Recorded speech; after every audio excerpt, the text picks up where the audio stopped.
Every year, I baked my pie, dressed up, and waited by the window for my family. But this Thanksgiving, no one came. Hours later, I saw their photos online. A perfect dinner, without me. They didn't forget me. They chose to leave me out. So, I posted the truth. And it changed everything. Thank you for being here, for listening to me pour my heart out. I'm Ruth Langley, and this is my story. Let me know in the comments where you're watching from and what time it is.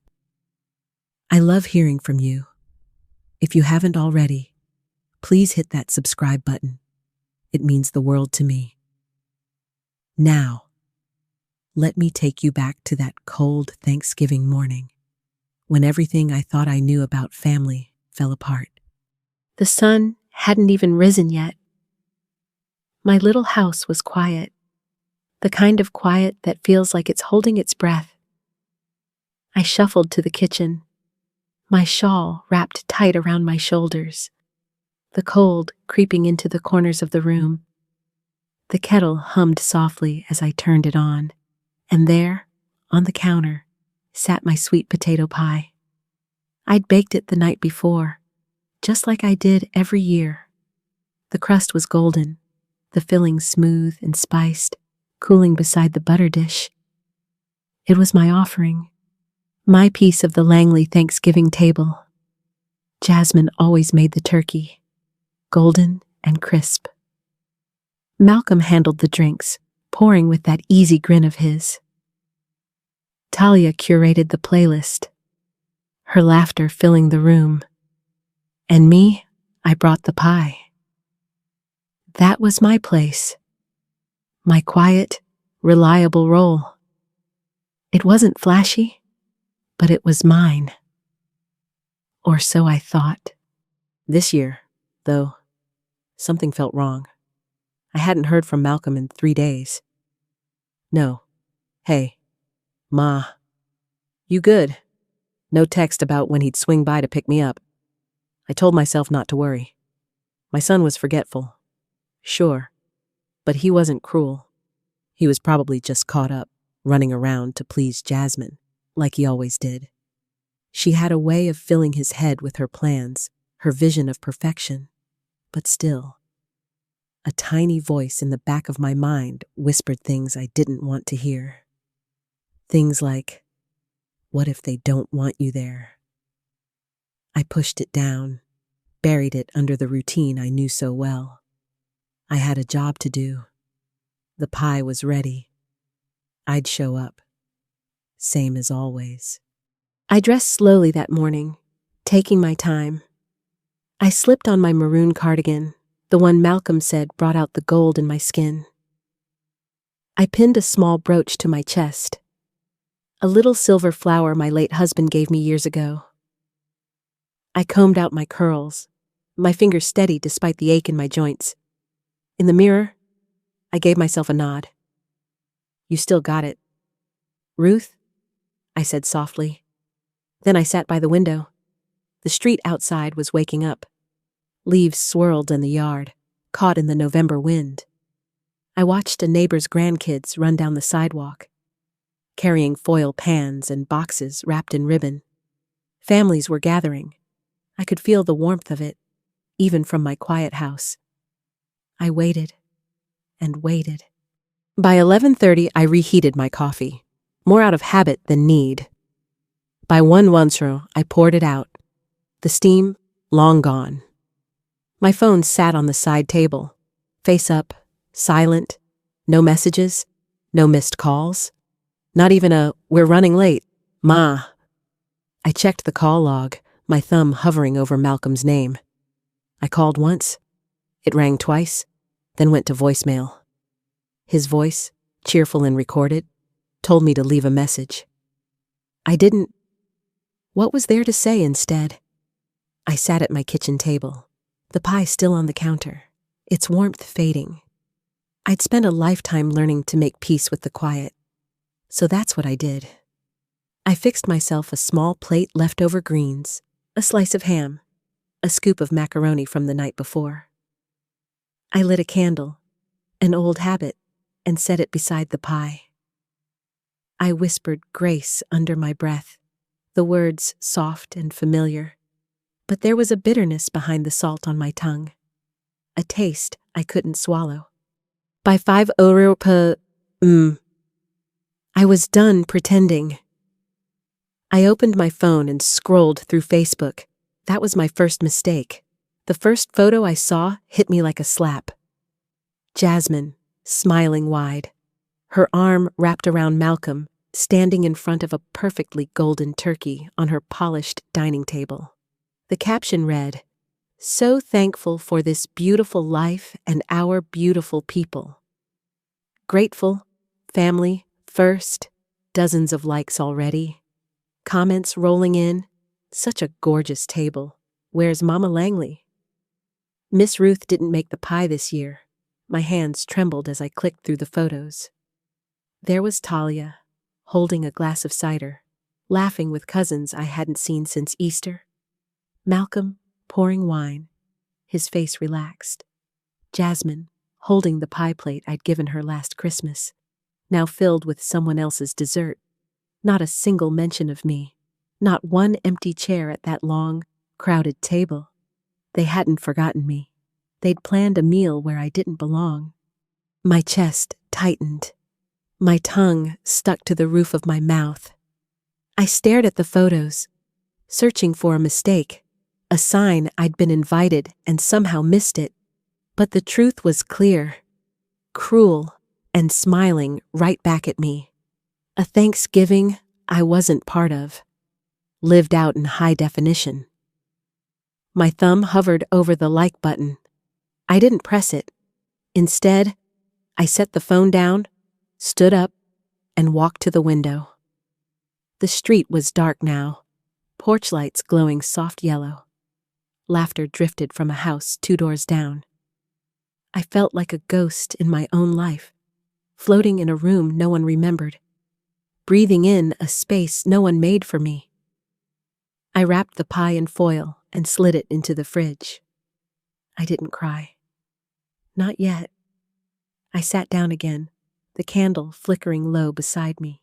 My hand reached for my phone, not to scroll, not to call, but to reread the last message I'd sent Malcolm. "Let me know what time you'll be coming by to pick me up.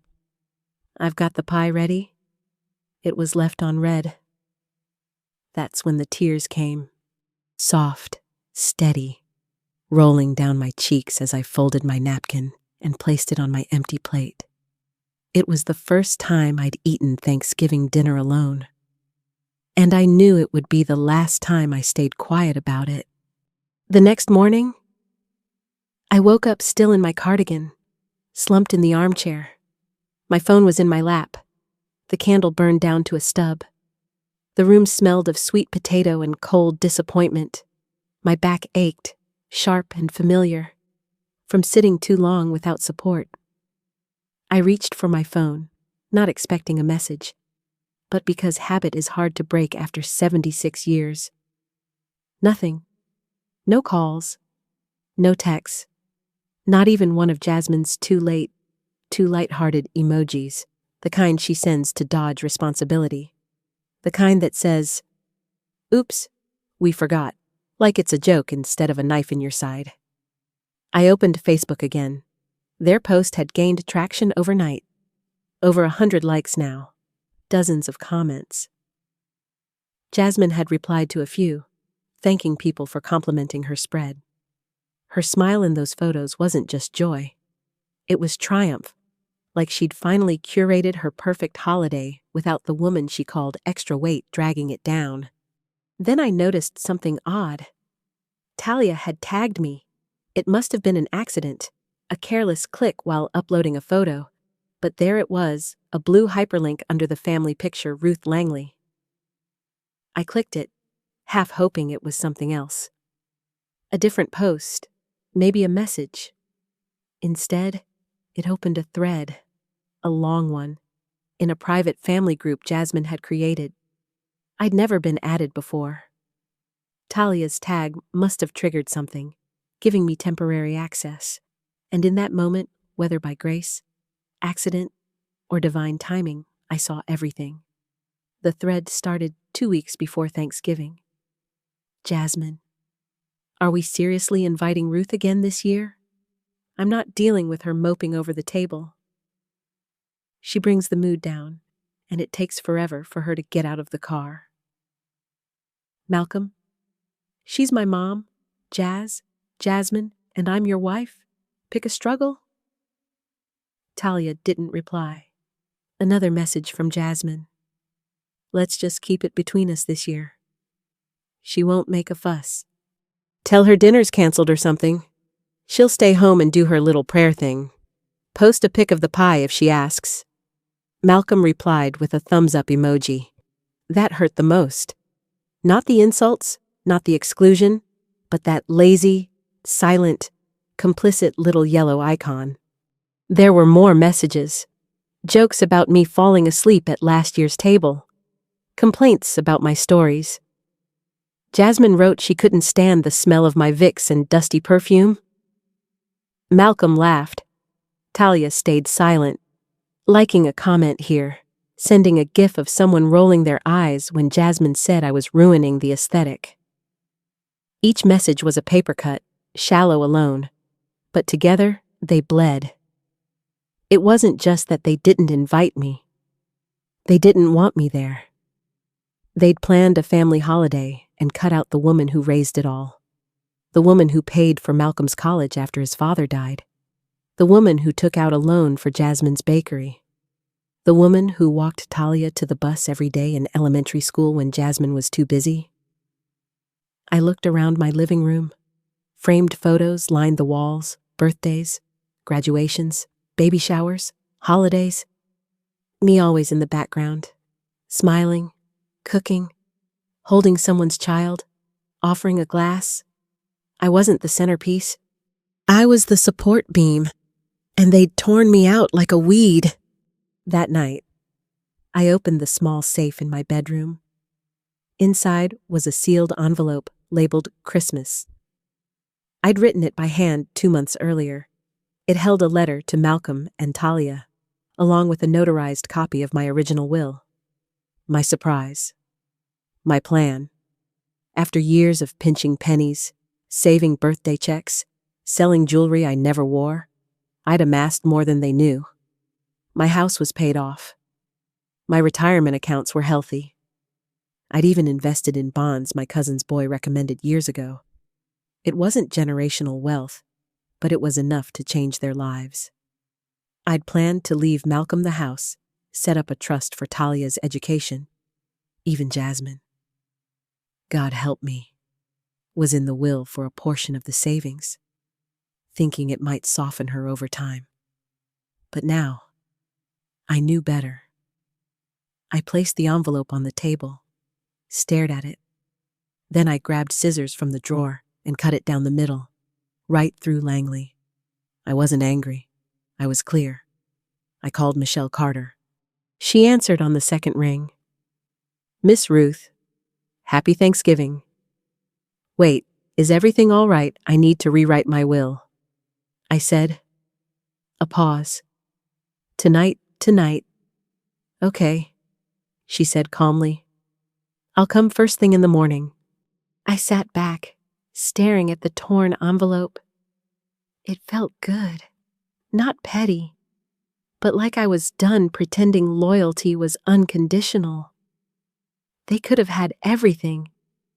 Now they'd learn what it meant to have nothing. Michelle arrived at 9:00 sharp, punctual as ever. She'd volunteered at the community center as a teen while others slept in. Now, a grown woman with a law degree, she walked in with a briefcase and fierce compassion in her eyes. I brought coffee, she said, handing me a cup. Thought you might need it more than me. I smiled, though I hadn't slept. We sat at the kitchen table, where I'd taught Malcolm cursive, bandaged his knee, taken calls late at night after his father passed. The table they'd forgotten. Michelle pulled out a blank will. You're sure? She asked gently. I met her eyes. I was going to change their lives. Now I'm protecting someone else's." She nodded. We went line by line. I struck through Malcolm's name, removed Jasmine entirely, hesitated on Talia. But her silence when it mattered cost her too. In their place, I named Haven House Shelter, a nonprofit for elderly women abandoned by their families. I donated quietly for years. Now, I gave them everything: the house, bonds, savings. Michelle brought witnesses, my neighbor Eloise and a young postal clerk. They signed and left without questions. In under an hour, my life's work was reassigned. I felt lighter, not happy, not vindicated, just unburdened. "What now?" Michelle asked, reaching for her coat. I looked at my folded hands. "I think I'll tell the truth." That evening, I opened Facebook. Jasmine's post was still there, her smile beside my son, Talia toasting. Comments poured in beautiful family goals. So much love. The words stung, hollow in my world. I clicked create post, stared at the cursor, then I uploaded screenshots of the group chat, the jokes, lies, the decision to exclude me. I added a photo from the night before me, alone at the table. One plate, a flickering candle, the pie untouched. My face was quiet, not bitter, just still. I posted it to the Langley family group, Jasmine's curated space of perfection. I wrote, "This was my Thanksgiving. I waited by the window. I baked the pie. I dressed up. No one came. I was going to surprise you next month. I'd written a letter, prepared documents, planned to pass on everything I worked for the house, savings, future. But you made it clear I'm not family anymore. I've updated the will. I won't be a burden in your photos, dinners, or legacy. But I will be remembered, just not by you."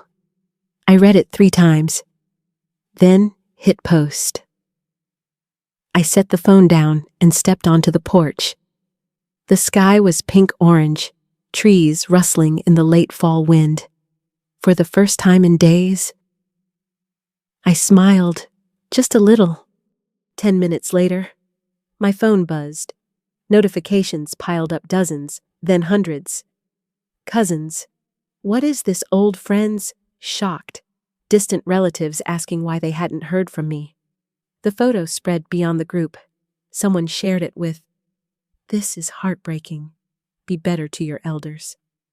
By night's end, it had over 1,000 shares. Comments were relentless. "I can't believe they did this. You deserve better. We see you." Family comments hit hardest. Aunt Bernice Malcolm. "Is this true, Cousin Lisa? I was just talking to Ruth. She was so excited for Thanksgiving. I'm sick over this." Then Malcolm. "This wasn't how it looks. There's a lot going on. Can we talk privately?" I didn't reply. The truth wasn't private anymore. They posted their Thanksgiving. I posted mine. The world saw the difference. By morning, my phone wouldn't stop buzzing. It wasn't even 7 a.m. The sun barely through the blinds. The post had nearly 3,000 shares. It wasn't just viral in the family group, it had spread.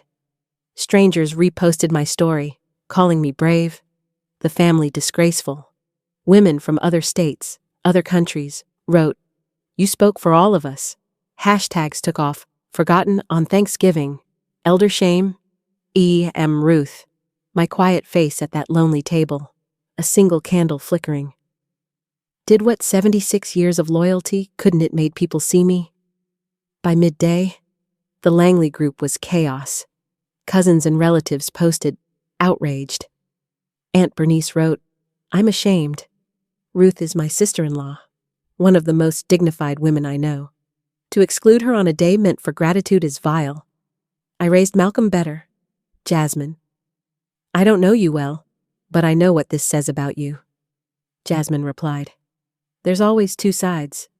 We didn't mean to hurt. Thanksgiving was hectic. Communication got lost. I almost laughed. Lost in the shuffle, like forgetting napkins, not excluding the family matriarch while mocking her in a group chat.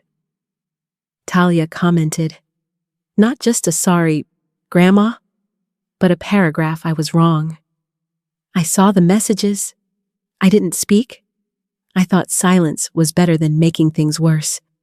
But silence is a choice. And I made the wrong one. I'm sorry. Grandma, truly." I read it 3 times. It didn't undo anything, but it was more than Malcolm offered. He called twice. I let the first go to voicemail, then the second. By the third, I answered. Not curious, but to hear how far he'd fallen in 48 hours. His voice was tight. "Ma, what are you doing?" "Eating lunch," I said. He sighed. "You know what I mean." I didn't answer. "Look, it got out of hand. The post. People are sharing it everywhere. Coworkers are asking. Jasmine's crying. Talia won't leave her room. You've made your point. Okay?" My voice stayed steady. "No, my point wasn't just for you. It was for everyone who thinks people like me won't speak. People are turning on us. They should." He went silent. So I told him the truth he hadn't heard. I was going to leave you everything. Malcolm, the house, accounts, savings. The letter was sealed with your name. He stammered. "Wait, would I changed it? The night I ate alone?" I called Michelle. Signed it all to Haven House. "Ma, come on," I raised my voice. Just enough. I was alone. Not because I forgot to reach out, but because my own child told his wife I ruined the aesthetic. "You left me out like a stain on your carpet, and now you want to clean it with guilt. I'm not your shame sponge." He was quiet a long time, then whispered, "You really gave it all away." "Yes." He hung up. No goodbye, just silence. That silence was everything shifting. By week's end, 5 local news outlets wanted interviews. I declined. I didn't need cameras. I'd said what I needed. Instead, I went to Haven House and handed them the first check from the new trust. Carla, the executive director, hugged me tight. "You don't know how many women this will help," she said. I smiled. "I do." That evening, I posted one last message to the family group, to those who called, messaged, or said nothing. "This is my last post here. I won't attend Christmas or answer questions. My legacy lives elsewhere. You had your chance to build with me. You built around me. I've stepped out permanently." I logged out, sat with a cup of tea, and looked at the cold, gray sky. The Thanksgiving candle was gone, replaced by a bright red one, unlit, waiting. Not for them. For me. I thought they'd let it go. After the posts, the outrage, the silence. I thought Malcolm and Jasmine would retreat, lick their wounds, let the embarrassment pass. They didn't. That weekend, a hard knock shook my door, like someone trying to force an apology. I didn't move. Another knock. I peeked out. Malcolm, alone, holding a grocery bag. Pie or turkey? I guessed a peace offering about image, not remorse. I didn't answer. "Ma, please," he called. I stared at the door like a wall. "I just want to talk." I didn't move. "Ma, this is ridiculous." I almost laughed. Ridiculous. The word Jasmine used when I said Talia shouldn't wear heels at 10. The tone Malcolm used when I asked about Easter, and he said, "We're not doing holidays like that anymore." Now my silence was the problem. He left after 10 minutes. No note, no voicemail, just exhaust as his car vanished. I waited to be sure he was gone. That afternoon, Talia messaged. Not short this time. "Grandma, I know I don't deserve forgiveness. I read the whole thing. I'm sorry for staying quiet, laughing at the jokes, not standing up. She said Malcolm and Jasmine were fighting, the house tense, her crying daily. Then I miss you. I miss your kitchen, your stories, how you made space for everyone. It was lovely, but it came after silence, betrayal, after the wrong people felt the heat. I didn't reply. I'd spent too long being the soft place for others, making space while no one made it for me. Now I was making room for myself. The next morning, Michelle brought finalized documents for the Shaw Langley Fund. My signature notarized. My house donated to the trust. Haven House would take ownership in spring, expanding housing for senior women displaced by families. You built a future for women you'll never meet, Michelle said. I nodded. That night, I lit the red candle. No holiday, no reason, just me in my living room, sipping chamomile, feeling control over my story. My phone buzzed. Jasmine, we should have done better. I'm sorry. Flat, no punctuation, saying everything and nothing. I didn't respond. 2 days later, Talia again. Grandma, I know I can't undo it. Can I see you? Just a minute. I drafted a reply but didn't send it. Silence was my boundary now. After a life of soft lines, others stepped over. I read thank you letters from Haven House 11, handwritten notes from women I didn't know. With pain, I understood. 1. You gave me a roof when my daughter said I was too expensive. Another, this is my first Christmas in 10 years feeling safe. 1. You reminded me I'm not trash. I stored them with my Bible and recipe cards, things worth saving. That night, I checked Facebook. The family group was quiet. My posts still pinned, still burning in their curated world. I clicked Leave Group. Are you sure? Yes. I didn't need the aftermath. Let them rebuild without me. The next morning, I walked to town, scarf tight, heart light. I passed Jasmine's bakery, didn't glance inside. I wasn't interested in pretense. At Haven House, I dropped off a pie. Carla hugged me. You're always welcome here. I believed it. I used to think legacy meant blood, that sacrifices went to children, no matter what. That Thanksgiving changed me? Legacy is about who shows up when no one's watching, who pulls up a chair, calls before you're forgotten. It took 76 years to learn. I wish I'd known sooner. Days later, the family group stayed quiet. No knocks, no messages from Malcolm or Jasmine, not even Talia. They understood, or gave up. I didn't miss them. I'd found better. Haven House asked me to speak at their winter dinner to women who'd faced abandonment, eviction, decades of silence. I said yes. I wore a gray dress and a sunflower scarf Jasmine once called it, loud. That night, in a room of survivors, it felt right. I told my story briefly, to remind them they weren't alone. I thought I'd grow old in the arms of those I raised.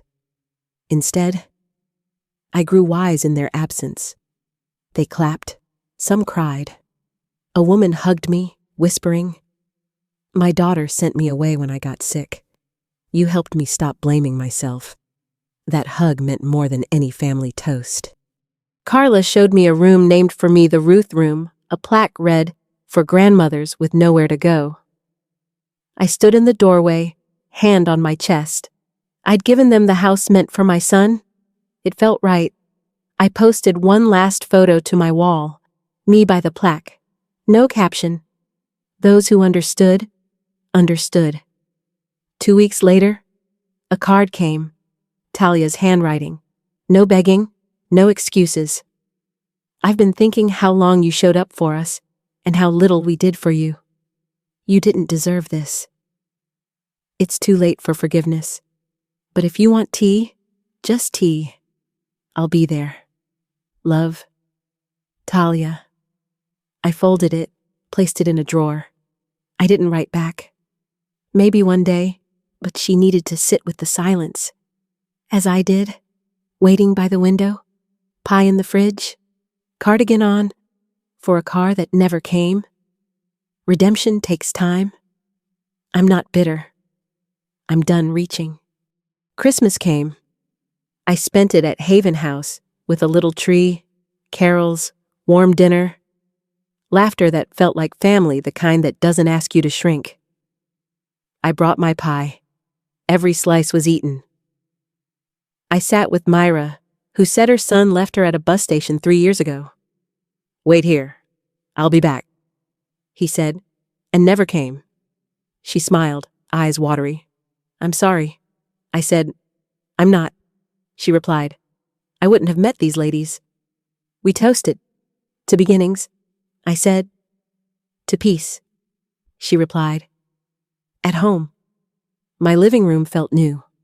The silence was mine, chosen, peaceful. I lit a gold candle, curled up with a blanket, and didn't check my phone. I didn't wonder about Jasmine, Malcolm, or Talia. They were looking backward. I was done. Thank you for listening to my story. It's not just mine, it's for every woman who's been forgotten, left waiting, told they're too much or not enough. If this moved you, please hit that like button, share it with someone who needs to hear it, and subscribe for more stories from the heart. Drop a comment, tell me where you're watching from, what time it is, or just say hi. Your support keeps me going. Let's keep showing up for each other, not just on holidays, but every day. I'll see you in the next one.